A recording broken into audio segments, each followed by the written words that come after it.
The lost and found called at 12:36 a.m. The wallet fit a name that wasn't mine.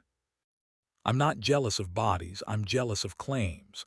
Bodies tell the truth if you stop staging them.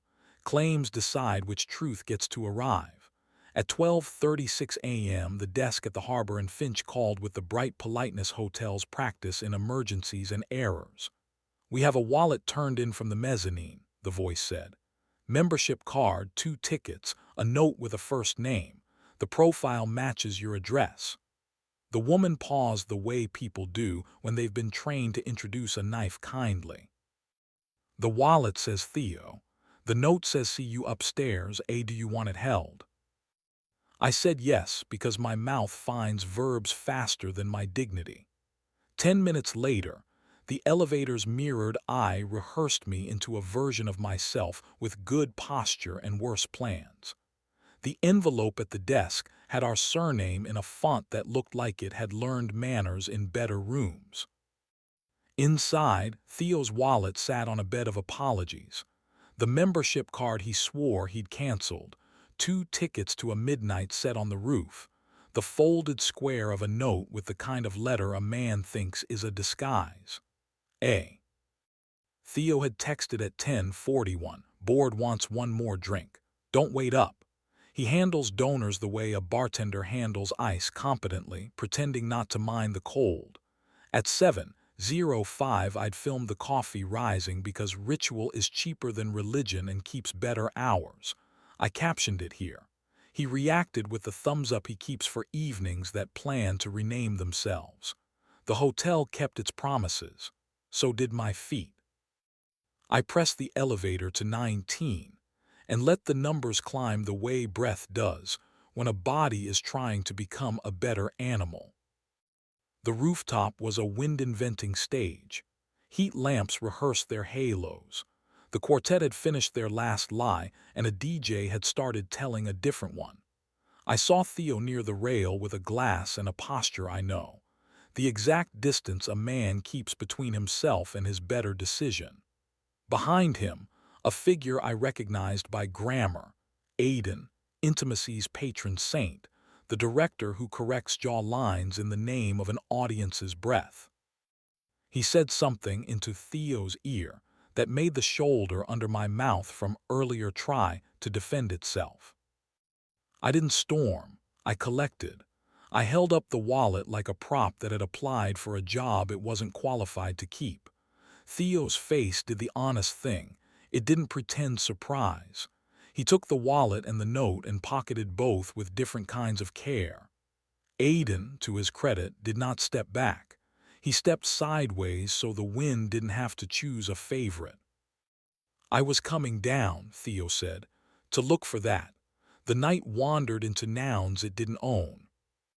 "The note says upstairs," I said, because I am petty when my mouth runs faster than my mercy.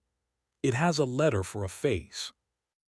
Aiden nodded the way men nod when they've taught younger versions of themselves how to survive their good ideas. "I was coming to apologize," he said. "To you both, and to whatever part of this roof mistakes glass for absolution. He loves you. I like being near that. I'm sorry my job uses the same grammar as desire." "You don't get to call it ours," I said, "because cleverness is my superstition and I tithe when I'm anxious. Rehearsal is a room, a kiss is a scene, a wallet is a claim. You don't get to be the verb in our kitchen." Theo didn't look at Aiden. He looked at me with the exact weight of a man deciding which door deserves his mouth. "I want open windows," he said, "not open doors." We left with nothing more dramatic than the elevator eye trying to memorize our faces again. At home, I moved the kitchen chair into the middle of the floor because procedures save men when gods won't. Theo smiled like a man relieved to be caught kindly. He came around the table and paused, always that pause, his most decent habit. I met him halfway. The first kiss was apology without speeches. The second slid his fingers under my shirt and my hand to the back of his neck, the spot he keeps for oaths and sleep. We didn't perform a ceremony. We used heat as a system. If I could draw you the rest without losing the apartment to an algorithm that prefers virtue louder than accuracy, I would. You can have breath that belonged to both of us, a belt resigning with grace, a palm pinning a wrist as proof we remembered to ask. 2 nights later, the Harbor and Finch's social account posted a carousel at 1:41 a.m.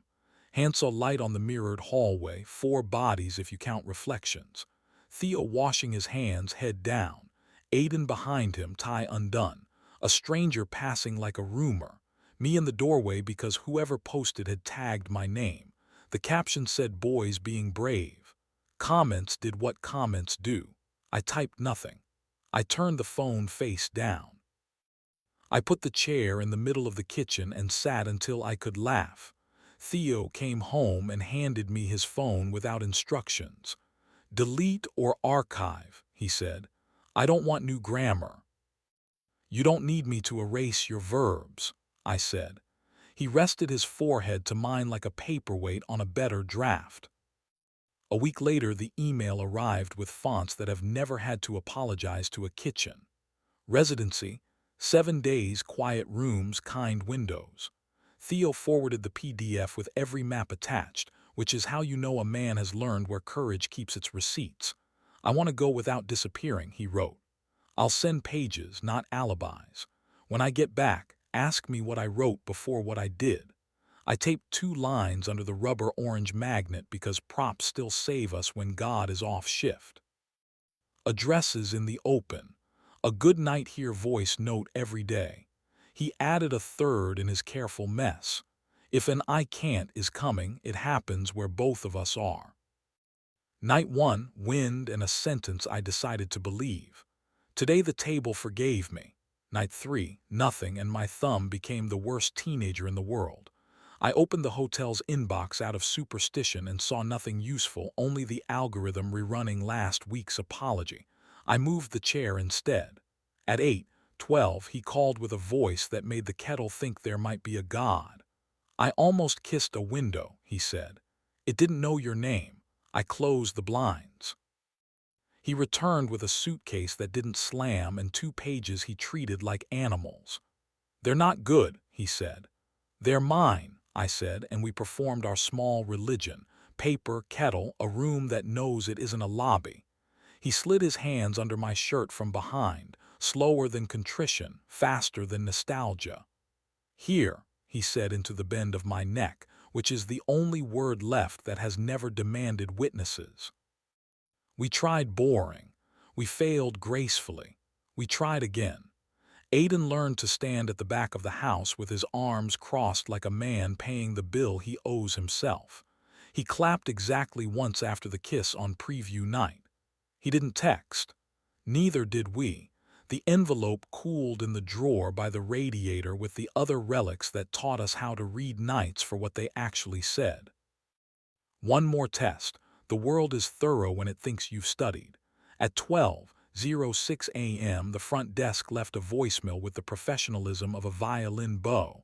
Calling to confirm turn-down service and the extra key for 1906, the voice said. The guest asked us to hold it under your partner's name. I moved the chair. Theo came home at 1:51 with a sentence ready and his hands empty. I walked him to the elevator, he said. He kissed the hallway good night. I kissed the button good decision. Do you want to hate me now or later? I prefer now. I like the way you come back from it. I'm tired of coming back, I said. I want to stay. He touched my jaw with 2 fingers, the intimacy director's sacrament repurposed for domestic faith, and for once the gesture belonged exactly where it landed. We went to bed without performing an essay on forgiveness. We used our mouths the way men do who still prefer heat to cleverness. The room did not applaud. It didn't need to. Weeks alter even honest bruises.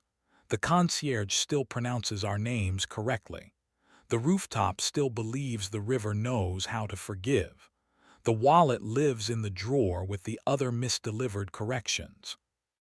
If another hour offers me a polite envelope with the wrong door attached, or a window that wants to practice absolution, or a hand on a back that isn't mine easing a man toward a script that refuses to be neutral.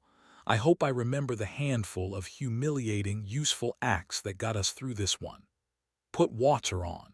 Move the chair when words try to riot. Ask why before who. Hold the breath before contact and let it finish being the scene. Then wait for the lock's small throat clearing, like it's the first note in a song we can still tune to. We didn't get away with anything. We stayed. We are still staying. When Theo says here, my body has stopped auditioning for suspicion, the envelope can keep its misunderstandings, the river can keep its absolutions, the terrace can keep its glass.